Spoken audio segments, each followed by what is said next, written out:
사람 사이에 있어도 외로운 이유. 우리는 타인 속에서 길을 잃는다. 카를 융. 사람들과 함께 있어도 외로운 이유는 우리가 함께 있음 자체를 관계라고 착각하기 때문이다. 진짜 관계는 말의 양이 아니라 마음의 연결이다. 그리고 많은 경우 우리는 그 연결을 망설인다. 혹은 두려워한다. 한 남자가 있었다. 그는 퇴직 후 동네 모임에서 사람들과 자주 어울렸다. 술자리도 잦았고 함께 등산도 다녔다. 하지만 집에 돌아오면 늘 가슴이 허했다. 그는 사람들 틈에 섞여 있었지만 정작 자신의 마음을 꺼낼 사람은 한 명도 없었다. 우리는 고독을 두려워하지만 더 두려운 건 진심을 내보이다. 거절당하는 일이다. 그래서 사람들 사이에서도 마음을 감춘다. 웃고 떠들지만 속으로는 외롭다. 그 고요한 고독은 혼자 있을 때보다 더 아프다. 혼자 있을 때보다 사람들 속에서 더 외롭다. 이 말이 당신의 이야기라면 지금 이 순간 내면의 소리를 잠시 멈추고 물어야 한다. 나는 누구와 진심으로 연결돼 있는가? 진정한 만남은 나로부터 시작된다. 마르틴 부버, 너와 나의 사이가 아니라 나의 깊이에서 출발해야 한다. 자신과의 관계가 망가진 사람은 타인과의 관계도 온전히 맺지 못한다. 자기 마음을 살피지 못한 채 타인의 인정만 좇는 사람은 끝없는 갈증 속에서 관계를 소비한다.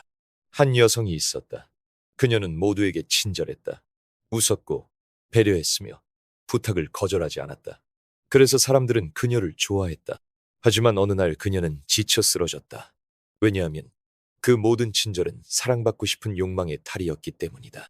자기 자신을 외면한 채 타인에게만 맞춘 삶은 결국 내면을 메마르게 한다. 내가 나를 먼저 이해하지 못하면 어떤 관계도 깊어질 수 없다. 진정한 만남은 나를 있는 그대로 받아들이는 용기에서 시작된다. 사람은 자주 관계 속에서 자신을 잃는다.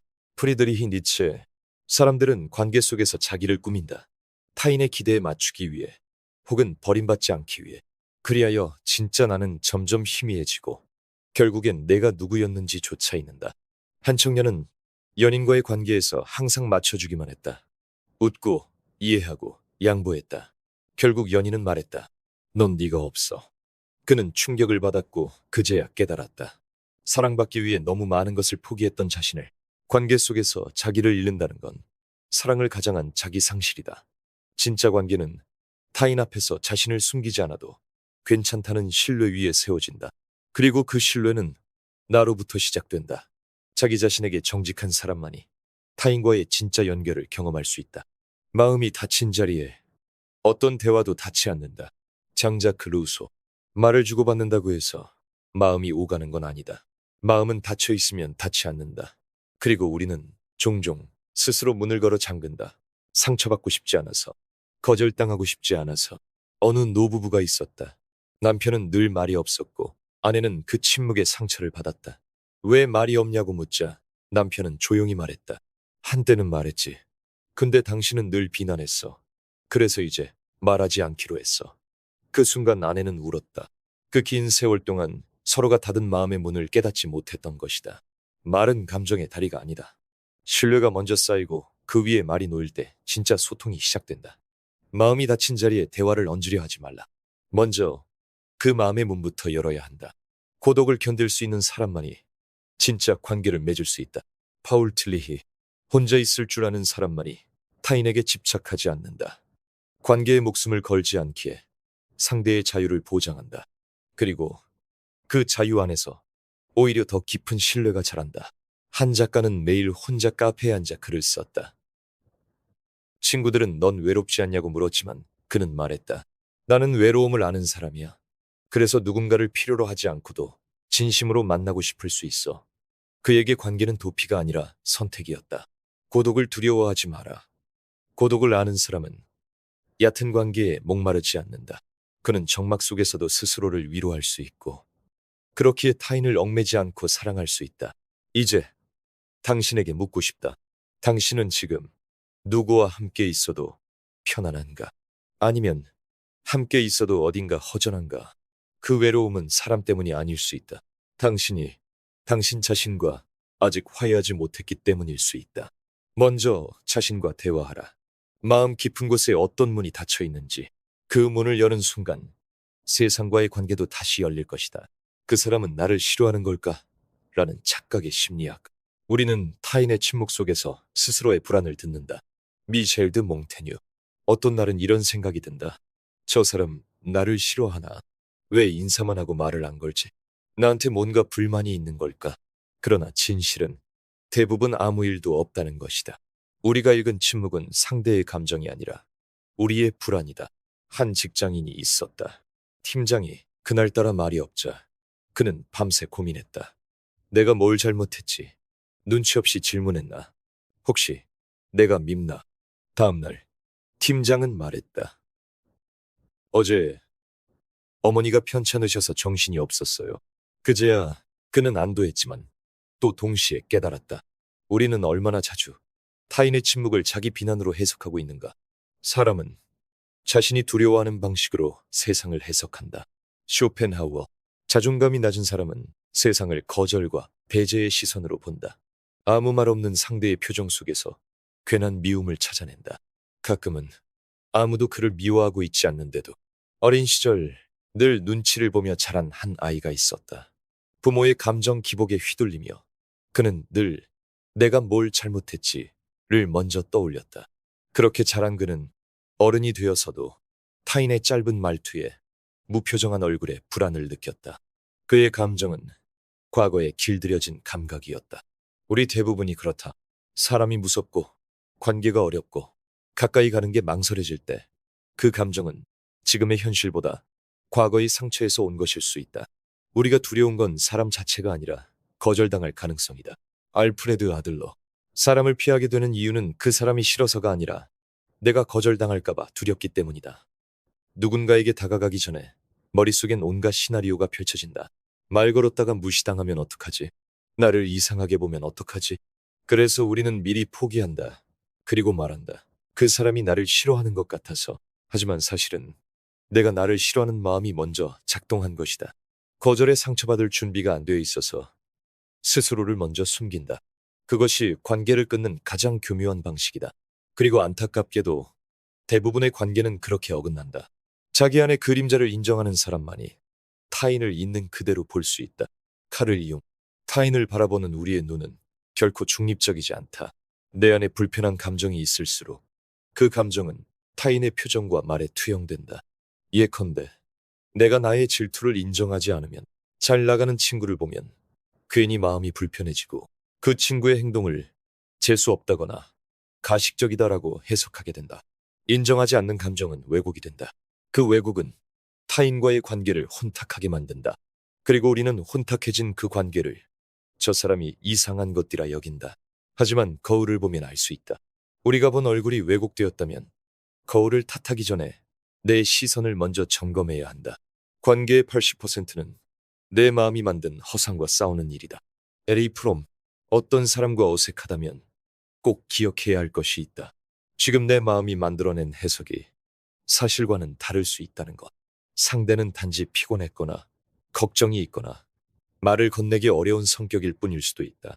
그런데 우리는 그 위에 마음의 그림자를 덧칠한다. 나를 무시하나? 괜히 얕보는 거 아냐? 내가 싫은가 보다. 그리고 그렇게 혼자 마음을 닫고는 나는 늘 외롭다고 말한다. 하지만 고립은 타인이 만든 게 아니라 내가 쌓은 해석의 벽이 만든 것이다. 세상은 당신을 오해하지 않는다. 당신이 먼저 움츠러들 뿐이다. 요한 볼프강 폰 괴테. 생각해보면 우리가 거절당한 적보다 거절당할까봐 다가가지 않은 적이 훨씬 더 많다. 상대는 아직 아무 말도 안 했고 아무 행동도 하지 않았는데 우리는 이미 수많은 상상 속에서 거절당하고 있다. 한 여성이 있었다. 그녀는 늘 좋은 관계를 꿈꾸었지만 먼저 연락하지 않았다. 먼저 말을 걸지 않았다. 그러다 어느 날 오랜 친구가 말했다. 넌 나한테 관심이 없는 줄 알았어. 그제야 그녀는 깨달았다. 오해는 침묵에서 태어난다는 것을. 지금 당신도 누군가를 멀리하고 있다면 그 이유는 정말 그 사람이기 때문인가? 아니면 당신 안의 두려움이 그 사람의 얼굴을 왜곡시킨 걸까? 불안은 종종 진짜 관계를 만들 기회를 빼앗아간다. 우리는 눈치 보며 멀어지고 해석하며 다치고 상상으로 마음을 접는다. 그러다 어느 날 모두가 멀어진다. 하지만 그건 거절 때문이 아니라 용기 없음 때문이다. 그 사람이 나를 싫어하는 걸까? 이 질문이 떠오를 때마다 마음속에 이렇게 물어야 한다. 내가 나를 얼마나 믿고 있는가? 자기 확신이 있는 사람은 거절에 무너지지 않는다. 관계는 결국 용기 있는 사람이 먼저 시작하는 것이다. 왜 나는 가족에게 더 날카롭고 친구에게는 참는가? 사람은 가장 가까운 존재에게 가장 쉽게 상처를 준다. 루서, 우리는 종종 이런 모순 속에 산다. 친구에게는 조심스러운 말투를 쓰면서 가족에게는 퉁명스럽게 말한다. 낯선 이에게는 예의를 지키면서 집안 사람에게는 신경질을 낸다. 사랑해서 그런 걸까? 아니다. 사랑과 상처는 다르다. 그건 익숙함이 만든 무감각이다. 한 여성이 있었다. 회사에서는 늘 차분하고 배려 깊었다. 그러나 집에 돌아오면 딸에게 툭툭 말을 내뱉고 남편에게는 짜증으로 대했다. 그러다 딸이 조용히 말했다. 엄마는 왜 밖에서는 웃으면서 집에서는 항상 화가 나 있어? 그 말에 그녀는 멈칫했다. 우리는 왜 사랑하는 이에게 더 가혹할까? 무의식 속에서 우리는 가족을 안전한 쓰레기통으로 여긴다. 지그문트 프로이트. 우리는 밖에서 받은 스트레스를 어디론가 쏟아내야 한다. 가족은 그 대상이 된다. 왜냐하면 떠나지 않을 거라 믿기 때문이다. 편하니까 그럴 수 있어 라는 말은 사실 위험한 오해다. 편하다는 말 안에는 참지 않아도 된다는 안일함이 숨겨져 있다. 하지만 그 반복은 가족의 마음을 조금씩 닳게 만든다. 남편은 어느 날 무심히 말했다. 회사에서 힘들면 집에서라도 편하게 좀 있자. 아내는 조용히 말했다. 그 편함이 나에겐 피로야. 진짜 편안함은 침묵 속의 방임이 아니라 존중 위의 여유다. 존중은 가장 가까운 사람부터 시작된다. 칸트, 가족은 내 사람이라는 생각이 때로는 독이 된다. 소중하다는 이름 아래 함부로 대하고 쉽게 판단한다. 그러면서도 말한다. 우린 가족이니까. 하지만 진짜 가족은 더 조심해야 하는 존재다. 가까운 사람이기에 더 깊은 상처를 줄 수 있고 가까운 사람이기에 작은 말 한마디가 마음의 칼이 되기도 한다. 한 아버지가 있었다. 늘 너 잘되라고 그러는 거야 라는 말로 아들을 몰아붙였다. 그러다 성인이 된 아들이 말했다. 아버지는 나한테 사람으로 대해준 적이 없어요. 늘 아들이었지. 그제야 그는 깨달았다. 가족이라는 말 뒤에 얼마나 많은 강요와 통제가 숨어 있었는지를. 가족이니까 괜찮다는 건 가장 위험한 합리화다. 버지니아 울프. 사람들은 가끔 이렇게 말한다. 우리 사이에 무슨 예의야. 가족끼리는 편하게 하자. 그러나 예의 없는 편함은 결국 방임이고 피로다. 친구 사이엔 선이 있다. 그래서 조심하고 배려한다. 하지만 가족 사이에는 그 선이 자주 무너진다. 그러면 남는 건 오직 감정의 잔해뿐이다. 아이들은 가장 먼저 말투로 상처받는다. 부부는 가장 자주 표정으로 오해한다. 부모는 기대로 자식을 짓누르고 형제는 비교로 서로를 멀리하게 된다. 모두가 말한다. 가족이라 그런 거야. 하지만 그 말이 반복될수록 가족은 점점 남처럼 멀어진다. 사랑은 말보다 태도에서 드러난다. 레프 톨스토이. 아무리 사랑한다고 말해도 그 말이 날선 말투와 무심한 표정, 단절된 대화 속에서 반복된다면 상대는 그 사랑을 믿지 않는다. 사랑은 의도보다 태도다. 사랑은 주장보다 표현이다. 그리고 사랑은 결국 자기 제어의 언어다. 한 중년 남성이 있었다. 아버지의 거친 말투에 상처받고 자란 그는 자신은 절대 그런 아버지가 되지 않겠다고 다짐했다. 하지만 어느 날 아이에게 화를 내며 소리치는 자신을 발견했다. 그 순간 그는 입을 다물고 아이를 안았다. 그리고 말했다. 미안하다. 아빠가 또 나빠졌다. 그 말 한마디에 아이는 울면서 웃었다. 진짜 사랑은 잘하려는 완벽함이 아니라 잘못했음을 인정하는 용기에서 비롯된다. 가장 어려운 배려는 가장 익숙한 사람에게 하는 배려다. 알랭드, 보통 가족이라는 이유로 우리가 너무 쉽게 던진 말들, 너무 쉽게 참지 않은 감정들, 너무 쉽게 지나쳐온 무례들, 그것이 가장 깊은 고독을 만든다. 그리고 어느 날 소중한 사람의 마음은 멀리 떠나버린다. 가까운 사람이 가장 멀어지는 순간은 그가 더는 당신의 말에 상처받지 않을 때다. 왜냐하면 기대가 없다는 뜻이기 때문이다. 지금이라도 늦지 않았다. 가족에게 예의를 갖추는 일은 그들을 존중한다는 가장 명확한 증거다. 가족에게 말을 조심하는 일은 그들이 여전히 내 삶의 중심에 있다는 표시다. 가족에게 따뜻하게 말하는 건 그들의 존재가 당연하지 않다는 표현이다. 가족이니까 더 참는 게 아니라 가족이니까 더 배려해야 한다. 가족이니까 말을 막 해도 된다는 게 아니라 가족이니까 더 따뜻해야 한다. 당신이 가장 쉽게 상처 주는 사람이 사실은 가장 소중한 사람일 수 있다. 오늘 그 사람에게 조용히 말해보자. 고맙고 미안하고 사랑해. 말 한마디가 누군가의 하루를 바꾸고 태도 하나가 관계 전체를 살릴 수 있다. 가족은 가까우니까 더 조심해야 하는 관계다. 누군가와의 관계가 끝날 때 진짜 나와 마주하게 된다. 엘리자베스 퀴블러 로스. 관계를 끊고 나면 처음엔 해방감을 느낀다. 그 다음엔 공허함이 찾아온다. 그리고 마지막엔 진짜 내가 드러난다. 한 남자가 있었다. 그는 독선적인 친구와의 관계에서 늘 불편함을 느꼈고 결국 연락을 끊었다. 하지만 그 후 그는 묘한 감정에 사로잡혔다. 그 친구는 나를 자주 비난했지만 그 말들이 완전히 틀린 건 아니었구나. 관계를 끊는다고 해서 내 그림자까지 사라지진 않는다. 오히려 더 뚜렷해진다. 그 사람이 사라진 자리에 나의 민낯이 드러나기 때문이다. 모든 관계는 나를 돌아보게 만드는 장치다. 마르틴 부버. 좋은 관계는 나를 북돋우고 나쁜 관계는 나를 시험한다. 그런데 둘 다 나에게 필요하다. 왜냐하면 둘 다 나를 보여주는 거울이기 때문이다. 한 직장인이 있었다. 늘 무시하던 상사와의 갈등 끝에 퇴사를 결정했다. 그는 상사를 독재자라고 불렀고 떠나는 날에도 한마디 인사 없이 나왔다. 그러나 몇 달 후 그는 문득 깨달았다. 그 사람이 틀린 게 아니라 내가 늘 피하려 했던 내 성격을 건드린 거였구나. 우리는 싫은 사람에게서도 배울 게 있다. 그들이 나를 불편하게 만들었다면 그건 그들 때문이 아니라 내 안에 무언가가 반응했기 때문이다. 관계를 끊을 수밖에 없었던 이유는 결국 내 내면의 목소리였다. 토머스 무어. 때로는 관계를 끊는 게 맞다. 더 이상 건강하지 않은 관계, 나를 소진시키는 관계는 멀어져야 한다. 하지만 그 결정을 했던 순간 정말 타인 때문만은 아니었다는 걸 우리는 안다. 한 여성이 있었다. 오랜 연인과의 관계에서 반복되는 갈등 끝에 이별을 고했다. 사람들은 그 남자가 문제야라고 말했지만 그녀는 알고 있었다. 자신도 그 관계에서 의존하고 있었고 그 의존이 이별을 늦춰왔다는 것을. 관계를 끊는 건 결단이지만 그 결단은 종종 내 안에 깊은 목소리가 이끄는 것이다. 그건 분노가 아니라 자기 회복의 신호다. 관계를 끝낼 때 그 사람을 미워하지 않게 되었다면 당신은 성장한 것이다. 라우츠. 정말 힘들게 끝낸 관계가 있다면 그 사람을 생각할 때 분노가 먼저 떠오를 수 있다.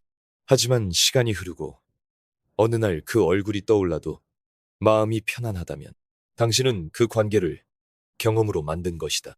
한 노인이 말했다. 나는 평생 두 사람과 인연을 끊었지. 한 명은 나를 망가뜨렸고 한 명은 내가 망가뜨렸어. 그런데 지금은 둘 다 그리워. 관계는 미움으로 끝나지 않는다. 성찰이 깊어지면 미움은 슬픔으로, 슬픔은 이해로, 이해는 결국 고요한 그리움으로 남는다. 끊어진 관계는 끝이 아니라 나와의 시작일 수 있다. 헨리 나우엔. 관계를 끊고 나면 사람들은 말한다. 잘했다. 혹은 왜 그랬냐. 하지만 진짜 중요한 건 그 이후다.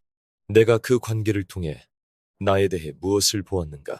내가 앞으로 어떤 관계를 만들어갈 준비가 되었는가?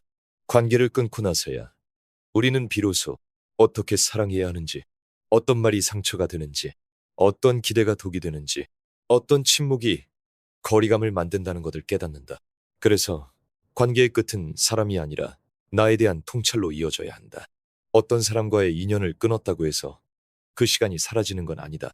그 사람은 여전히 내 안에 살아있고 그 흔적은 내 관계의 방식에 영향을 미친다. 그렇기에 관계를 끊는 순간보다 중요한 건 그 이후에 내 마음을 다루는 방식이다. 관계는 이어도 끊어도 결국 나를 향하는 길이다. 그러니 어떤 관계든 마지막엔 이렇게 마무리하자. 그 사람은 나에게 무엇을 남겼는가? 그리고 조용히 되새기자. 그 인연 덕분에 나는 어떤 사람으로 조금 더 깊어졌는가?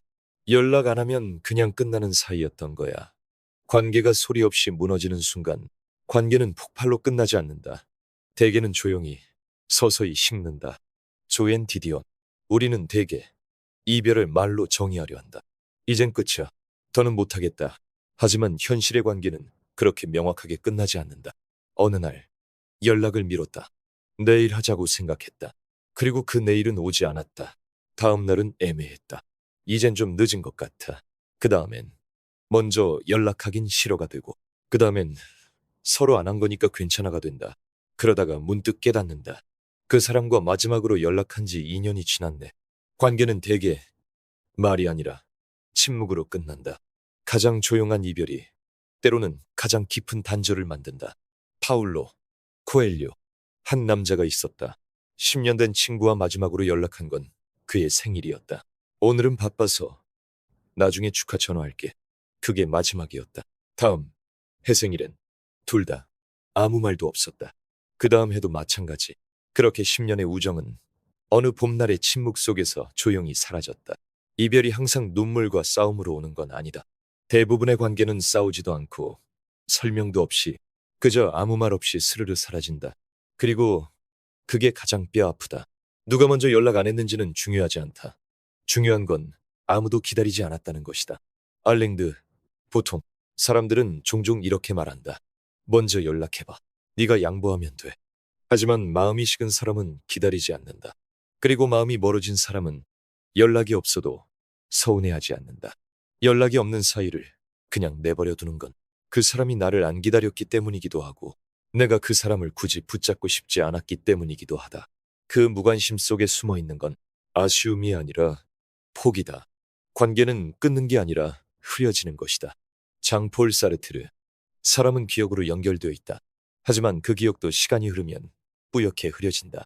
한 여성이 있었다. 예전에 함께 여행 다니고 밤새 통화하던 친구가 있었다. 그 친구가 문득 생각나 연락을 하려 했지만 번호가 바뀌어 있었다. 그 순간 그녀는 스스로에게 묻는다. 내가 너무 늦었구나. 우정이든 사랑이든 한 번 식은 마음은 다시 덮이기 어렵다. 왜냐하면 따뜻했던 감정 위에 너무 많은 시간과 거리와 침묵이 쌓여버렸기 때문이다. 아무 말 없이 멀어진 사이는 아무 일도 없어서 멀어진 게 아니다. 헨리 데이비드 소로. 연락이 끊긴 이유는 단순해 보이지만 사실은 깊다. 관심이 줄었고, 우선순위에서 밀렸고, 감정이 희미해졌고, 무엇보다 노력하지 않았기 때문이다. 관계는 물처럼 흐르는 게 아니라 정성으로 유지되는 것이다. 아무 일도 없는데 멀어진 게 아니라 아무런 시도도 하지 않았기에 멀어진 것이다. 서로 바쁘니까, 할 말이 없어서. 그 말들은 이유가 아니라 핑계였다. 진짜 이유는 단 하나였다. 그만큼 보고 싶지 않았기 때문. 관계를 이어가는 사람은 특별해서가 아니라 애써서 그렇다. 미셸 푸코. 친구 사이도, 연인 사이도, 가족 사이도 마찬가지다. 계속 이어지는 관계는 운명이거나 마음이 통한 사이라서가 아니다. 노력하는 사람들이 유지한 결과일 뿐이다. 기념일에 연락하는 것, 상대의 말에 귀 기울이는 것, 먼저 안부를 묻는 것, 이 모든 게 사소해 보여도 그게 관계를 지키는 실력이다. 한 노부부가 있었다. 70년을 함께 살았다. 사람들이 물었다. 어떻게 그렇게 오래 함께 지낼 수 있었나요? 그들은 대답했다. 헤어질 때마다 다시 붙잡았어요. 매번요. 관계가 끝난 후에야 노력이라는 단어의 무게를 안다. 에리 프롬. 다시 연락할 수 있었던 수많은 순간들. 한마디 사과로 풀 수 있었던 오해들. 한 번의 만남으로 되살릴 수 있었던 정들. 그 모든 가능성을 지나치고 나서야 우리는 알게 된다. 그때 왜 아무 말도 하지 않았을까? 왜 참았을까? 왜 먼저 연락하지 않았을까? 침묵은 항상 편하다. 하지만 그 편함은 관계의 끈을 부드럽게 감추는 장막이다. 지금 당신에게 떠오르는 사람이 있다면 아직 늦지 않았다. 그 사람도 당신을 떠올리고 있을지 모른다. 그 사람이 먼저 연락하지 않았던 이유도 어쩌면 당신처럼 머뭇거리고 있기 때문일 것이다. 단절은 우연이 아니라 선택이다. 그리고 다시 이어지는 것도 결국 누군가의 용기 있는 선택에서 시작된다. 말없이 끝난 인연에게 오늘 말을 건네보라. 관계는 소중하다고 말할 때 지켜지는 것이 아니라 사라지지 않게 애쓸 때 이어진다. 누군가가 당신을 기다리고 있을지도 모릅니다. 그 사람에게 지금 가장 조용한 안부를 전해보세요.